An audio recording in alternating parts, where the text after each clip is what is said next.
जय हिंद। नमस्कार साथियों, कैसे हैं आप सभी लोग। उम्मीद करते हैं कि आप सभी लोग अच्छे होंगे और आप सभी लोग की तैयारी जो है साथियों बिल्कुल ही अच्छी तरीके से चल रही होगी। तो साथियों, आज की इस क्लास में हम सभी लोग जो है बिहार होमगार्ड हवलदार अनुदेशक एग्जाम 2026 के लिए जो है टॉप ऐसे इंपोर्टेड और चुनिंदे प्रश्नों को देखेंगे, जो कि साथियों आपके 29 जुलाई के एग्जाम के लिए जो है काफी ही इंपोर्टेंट है। तो आप जो इस क्लास को बिल्कुल अच्छी तरीके से लास्ट तक देखिएगा और इस क्लास में दिए जाने वाले इन सभी क्वेश्चनों को आप अच्छी तरीके से जरूर याद कर लीजिएगा, जिससे कि आप जो अपने एग्जाम में सभी क्वेश्चन को आसानी तरीके से बना पाएंगे। तो चलिए क्लास को स्टार्ट करते हैं और देखिएगा कि प्रश्न जो है क्या पूछे गए। यहाँ पे प्रश्न पूछे गए, हिंदी की सुप्रसिद्ध आत्मकथात्मक गद्य रचना एक कहानी यह भी मूलतः किस विधा की रचना है।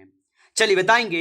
ये सारे क्वेश्चन साथियों काफी इंपोर्टेंट और चुनिंदे प्रश्न लिए गए, जो कि आपके एग्जाम में हूबहू ये सारे प्रश्न आपको छपेंगे। तो बिल्कुल आप अच्छे से इन सभी प्रश्नों को याद करते चलेंगे। और बताइए, हिंदी की सुप्रसिद्ध आत्मकथात्मक गद्य रचना एक कहानी यह भी मूलतः किस विधा की रचना होगा। तो ये हो जाएंगे आत्मकथा के ऑप्शन, यहाँ पे बी जो है सही जवाब होगा। चलिए अगला नंबर प्रश्न यहाँ पे आप देखिएगा और यहाँ पे प्रश्न है कि निम्नलिखित विकल्पों में से कौन सा शब्द कमल का सही जो है पर्यायवाची नहीं है। तो निम्नलिखित विकल्पों में से कौन सा शब्द कमल का सही पर्यायवाची नहीं है। तो यहाँ पे वारिद जो है ये कमल का पर्यायवाची नहीं है, ऑप्शन ए करेंगे सही जवाब। चलिए अगला नंबर प्रश्न है कि संज्ञा शब्द जहर में इला प्रत्यय लगाने से बनने वाला शब्द जहरीला व्याकरण की दृष्टि से क्या है। तो ये हो जाएंगे आप सभी लोग का यहाँ पे विशेषण, ऑप्शन ए सही जवाब है, विशेषण होगा। चलिए अगला नंबर प्रश्न यहाँ पे देखेंगे और यहाँ पे फोर्थ क्वेश्चन है, उड़ीसा के विश्वविख्यात कवि सीताकांत महापात्र की सुप्रसिद्ध कविता समुद्र के रचयिता कौन है। तो उड़ीसा के विख्यात कवि सीताकांत महापात्र की सुप्रसिद्ध कविता समुद्र के रचयिता कौन है। तो इसके रचयिता है सीताकांत महापात्र, ऑप्शन ए यहाँ पे जो है सही जवाब होगा। आगे देखिए अगला नंबर प्रश्न यहाँ पे है, हिंदी व्याकरण के अनेक शब्दों के लिए एक शब्द के अनुसार दत्तक शब्द के लिए सही जो है वाक्यांश कौन सा होगा। तो यहाँ पे सही वाक्यांश हो जाएगा गोद लिया गया पुत्र दत्तक के लिए होगा, ऑप्शन ए सही जवाब है। आगे देखिए अगला नंबर प्रश्न यहाँ पे दिए गए और प्रश्न है कि 1921 का मोपला किसान विद्रोह किस भारतीय राज्य से जो है संबंधित है। तो 1921 का मोपला किसान विद्रोह किस भारतीय राज्य से संबंधित होगा। तो ये संबंधित है केरल से, ऑप्शन ए सही जवाब है, केरल से होगा। आगे देखिए अगला नंबर प्रश्न यहाँ पे है, राज्य के राज्यपाल की नियुक्ति जो है यह किसके द्वारा की जाती है। तो राज्य के राज्यपाल की नियुक्ति किसके द्वारा की जाती है। तो राज्य के राज्यपाल की नियुक्ति जो है आपके राष्ट्रपति के द्वारा की जाती है, ऑप्शन आपका बी सही जवाब है, राष्ट्रपति। आगे देखिए अगला नंबर प्रश्न यहाँ पे है, निम्नलिखित में से किस वर्ष में 10वां संशोधन अधिनियम जो है किया गया था। तो निम्नलिखित में से किस वर्ष में 10वां संशोधन अधिनियम किया गया। तो यह किए गए थे आपके 1961 में, ऑप्शन यहाँ पे डी जो है सही जवाब होगा। आगे देखिए अगला नंबर प्रश्न है, महात्मा गांधी किस वर्ष में दक्षिण अफ्रीका से भारत लौटे थे। तो महात्मा गांधी किस वर्ष में दक्षिण अफ्रीका से भारत लौटे थे। तो ये लौटे थे 1915 में, ऑप्शन आपका सी सही जवाब है। आगे देखिए अगला नंबर प्रश्न है कि द्वितीय गोलमेज सम्मेलन कब जो है आयोजित किया गया था। चलिए बताइए। और साथियों, यदि आपको क्लास अच्छा लग रहा हो तो क्लास को एक बार आप लाइक कर लीजिएगा और नए हैं आप इस चैनल पे तो चैनल को सब्सक्राइब करके ऑल नोटिफिकेशन को ऑल पे दबा के जुड़ जाइए, जिससे कि जब भी कोई नई क्लास हो सबसे पहले क्लास का नोटिफिकेशन जो है आपके पास पहुंच सके। तो चैनल को सब्सक्राइब कर लीजिएगा और बताएंगे द्वितीय गोलमेज सम्मेलन जो ये कब आयोजित किया गया था। तो ये आयोजित किए गए 1931 में, ऑप्शन आपका सी सही जवाब है। चलिए अगला नंबर प्रश्न है कि लुईस 16वां को गणतंत्र सरकार द्वारा गिलोटिन किस वर्ष में दिया गया था। तो लुईस 16वां को गणतंत्र सरकार द्वारा गिलोटिन किस वर्ष में दिया गया था।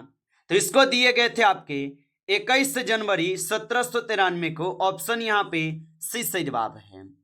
चलिए अगला नंबर प्रश्न यहाँ पे देखेंगे, अशोक के शासनकाल में तृतीय बौद्ध परिषद का आयोजन कहाँ जो है हुआ था? तो अशोक के शासनकाल में तृतीय बौद्ध परिषद का आयोजन कहाँ हुआ था?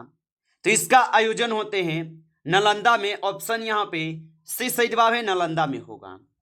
चलिए अगला नंबर प्रश्न यहाँ पे आप देखिएगा, और यहाँ पे प्रश्न आप लोगों से क्या पूछे गए, और यहाँ पे प्रश्न है कि बक्सर का युद्ध जो है ये कब हुआ था? चलिए बताइए, तो बक्सर का युद्ध कब हुआ था? तो बक्सर का युद्ध होता है 1764 में। ऑप्शन यहाँ पे डी सही जवाब है, 1764 में बक्सर का युद्ध हुआ। आगे देखिए अगला नंबर प्रश्न है कि 2025 की मानक विकास रिपोर्ट में भारत का रैंक क्या है? तो 2025 की मानव विकास रिपोर्ट में भारत का जो रैंक है, इसका रैंक 130वां हो जाएगा। ऑप्शन सी कीजिएगा, 130वां है। आगे देखिए अगला नंबर प्रश्न है कि कैमोर श्रेणी निम्न में से किन राज्यों में स्थित है? चलिए बताइए, तो कैमूर श्रेणी निम्न में से किस राज्य में स्थित होगा? तो कैमूर श्रेणी जो है ये निम्न में से हो जाएंगे किस राज्य में स्थित? तो मध्य प्रदेश और बिहार। ऑप्शन यहाँ पे सी जो है सही जवाब है, याद रखेंगे। चलिए आगे देखिए अगला नंबर प्रश्न यहाँ पे दिए गए, और यहाँ पे प्रश्न पूछा गया निम्नलिखित में से कौन सा राज्य कोयला क्षेत्र का सही सुमेलित है? तो निम्नलिखित में से कौन सा राज्य कोयला क्षेत्र का सही सुमेलित है? यहाँ पे तो ओडिशा और संबलपुर ये आपका सही सुमेलित है। ऑप्शन सी सही जवाब है। आगे देखिए अगला नंबर प्रश्न है, भारत में निम्नलिखित में से किस क्षेत्र में पेट्रोलियम खनिज का निर्माण जो है नहीं होता है? तो भारत में निम्नलिखित में से किस क्षेत्र में पेट्रोलियम खनिज का निर्माण नहीं होता? तो यहाँ पे 90 का सही जवाब सी होगा, नर्मदा नदी के डेल्टा में। ऑप्शन यहाँ पे सी सही जवाब है। आगे देखिए अगला नंबर प्रश्न यहाँ पे है, इनमें से किस दिन को बिहार दिवस के रूप में जो है मनाया जाता है? तो इसमें से किस दिन को बिहार दिवस के रूप में मनाए जाते हैं? तो 22 मार्च को मनाए जाते हैं। ऑप्शन ए सही जवाब होगा। आगे देखिए अगला नंबर प्रश्न है कि कौन सी प्रमुख नदी प्रायद्वीपीय पठार को दो भागों में विभाजित करती है? तो कौन सी प्रमुख नदी प्रायद्वीपीय पठार को दो भागों में विभाजित करती है? तो यह नर्मदा नदी में होगा। ऑप्शन यहाँ पे सी सही जवाब है, नर्मदा नदी में। चलिए अगला नंबर प्रश्न यहाँ पे है, 1931 में भारतीय राष्ट्रीय कांग्रेस के कराची अधिवेशन के लिए सरदार पटेल की अध्यक्षता में किसने मौलिक अधिकार और आर्थिक कार्यक्रम पर संकल्प का मसौदा जो है तैयार किया था? तो यह किए हुए थे पंडित जवाहरलाल नेहरू जी। ऑप्शन यहाँ पे बी सही जवाब होगा। आगे देखिए अगला नंबर प्रश्न यहाँ पे है, मौलिक अधिकार को प्रस्ताव के कांग्रेस के किस सत्र में अपनाया गया था? तो मौलिक अधिकारों के प्रस्ताव को कांग्रेस के किस सत्र में अपनाए गए? तो इसको अपनाए गए थे आपके कराची सत्र 1931 में। ऑप्शन यहाँ पे डी सही जवाब है, याद रखेंगे। चलिए अगला नंबर प्रश्न यहाँ पे दिखेंगे कि जयप्रकाश नारायण किस वर्ष हजारीबाग जेल से भाग निकले और भारत छोड़ो आंदोलन में शामिल हुए थे? तो जयप्रकाश नारायण किस वर्ष हजारीबाग जेल से भाग निकले और भारत छोड़ो आंदोलन में शामिल हुए? तो ये शामिल हुए 1942 में। ऑप्शन ए यहाँ पे सही जवाब है, 1942 में होगा। आप अच्छे से इनको याद रखेंगे। चलिए अगला नंबर प्रश्न यहाँ पे दिखेंगे कि किस वर्ष भारत की राजधानी को कलकत्ता से दिल्ली हस्तांतरित जो है किया गया था? तो किस वर्ष भारत की राजधानी को कलकत्ता से दिल्ली हस्तांतरित किए गए? तो ये किए गए थे आपके कब? तो आप बताएंगे ये किए गए थे 1911 में। ऑप्शन यहाँ पे आप लोग का जो है 20 सही जवाब है, 1911 में। आगे देखिए अगला नंबर प्रश्न है कि नोवाक जोको किस बीच देश में से संबंधित है? तो नोवाक जोको बीच किस देश से संबंधित होगा? तो ये संबंधित है सर्बिया से। ऑप्शन ए सही जवाब है। आगे देखिए अगला नंबर प्रश्न है कि भारत के संविधान का कौन सा अनुच्छेद भारत के नियंत्रक एवं महालेखा परीक्षक की लेखा परीक्षा रिपोर्ट से संबंधित है? तो भारत के संविधान का कौन सा अनुच्छेद भारत के नियंत्रक एवं महालेखा परीक्षक की लेखा समिति लेखा परीक्षा रिपोर्ट से संबंधित होगा? तो यहाँ पे आप 27 का सही जवाब ऑप्शन आप सभी लोग सी करेंगे, 151 में होगा। चलिए अगला नंबर प्रश्न है कि द्वितीय पंचवर्षीय योजना का प्राथमिक जो है ध्यान किस क्षेत्र पर केंद्रित था? चलिए बताइए, तो द्वितीय के पंचवर्षीय योजना का ध्यान प्राथमिक ध्यान किस क्षेत्र पर केंद्रित था? तो यह हो जाएगा आप सभी लोग का भारी उद्योग पे ऑप्शन यहाँ पे बी सही जवाब है भारी उद्योग पे। आगे देखिए अगला नंबर प्रश्न यहाँ पे दिए गए कि चंपारण सत्याग्रह निम्नलिखित में से किस वर्ष में शुरू किया गया था। तो चंपारण सत्याग्रह जो है निम्नलिखित में से किस वर्ष में शुरू किए गए। तो ये शुरू किए गए थे कब।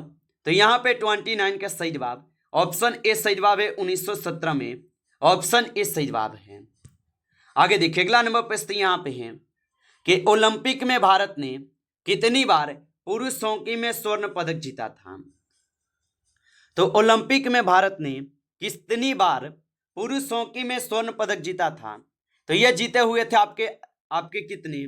तो आप बताएंगे 8 बार। ठीक है, कितने जीते थे। तो ये 8 बार जीते थे। आप अच्छे से इनको याद रखेंगे। आगे देखिए अगला नंबर प्रश्न यहाँ पे है बिहार का प्रसिद्ध सोनपुर पशु मेला किन दो नदियों के संगम पर जो है आयोजित किया जाता है। तो बिहार का जो प्रसिद्ध यहाँ पे सोनपुर मेला है ये किन दो नदियों के संगम पर आयोजित होता है। तो ये आयोजित होते हैं आपके किस पे। तो ये गंगा और गंडक पे होते हैं। ऑप्शन ए सही जवाब है गंगा और गंडक में। आगे देखिए अगला नंबर प्रश्न यहाँ पे है रॉलेट एक्ट जो है ये किस वर्ष में पारित किया गया। चलिए बताइए तो रॉलेट एक्ट किस वर्ष में पारित किए गए। तो रॉलेट एक्ट जो है ये पारित किए गए थे किस वर्ष में। तो 32 का सही जवाब ऑप्शन बी है 1919 में जो है रॉलेट एक्ट पारित होता है। चलिए अगला नंबर प्रश्न यहाँ पे देखेंगे और यहाँ पे प्रश्न है कि निम्नलिखित में से किसे फ्रंटियर गांधी के रूप में जो है जाना जाता है। चलिए बताइए तो निम्नलिखित में से किसे फ्रंटियर गांधी के रूप में जाना जाता है। तो ये जाने जाते हैं कि आपके खान अब्दुल गफ्फार खान को। ऑप्शन यहाँ पे सी सही जवाब है, याद रखेंगे खान अब्दुल गफ्फार खान। आगे देखिए अगला नंबर प्रश्न यहाँ पे दिए गए कि देश भारत और फ्रांस के बीच संयुक्त नौसैनिक अभ्यास है। तो देश भारत और फ्रांस के बीच संयुक्त नौसैनिक अभ्यास होगा। तो ये हो जाएंगे वरुण। ऑप्शन यहाँ पे सी जो है सही जवाब है वरुण होगा। आगे देखिए अगला नंबर प्रश्न यहाँ पे 35 है कि भारतीय क्रांतिकारियों द्वारा गदर विद्रोह पार्टी की स्थापना कब जो है की गई थी। तो भारतीय क्रांतिकारियों द्वारा गदर विद्रोह पार्टी की स्थापना कहाँ की गई थी। तो इनके स्थापना की जाती है कहाँ पे। तो यहाँ पे इस क्वेश्चन का आप सही जवाब जो है ऑप्शन यहाँ पे सी करेंगे यूएसए में होगा। ऑप्शन यहाँ पे सी सही जवाब है अमेरिका होगा। आप अच्छे से इनको याद रखेंगे। नमस्कार साथियों, इस क्लास में जो है आपके टॉप 35 क्वेश्चन थे जो काफी इंपॉर्टेंट क्वेश्चन थे। साथियों यदि आपको क्लास अच्छा लगा हो तो क्लास को लाइक कर लीजिए और नए जुड़े हैं आप इस चैनल पे तो चैनल को सब्सक्राइब करके ऑल नोटिफिकेशन को ऑल पे दबा के जुड़ जाइए, जिससे कि जब भी कोई नई क्लास हो सबसे पहले क्लास का नोटिफिकेशन जो है आपके पास पहुंच सके। तो चैनल को सब्सक्राइब कर लीजिएगा। चलिए फिर मिलते हैं आपसे एक नेक्स्ट टॉपिक के साथ नेक्स्ट क्लास में। तब तक के लिए जय हिंद जय भारत।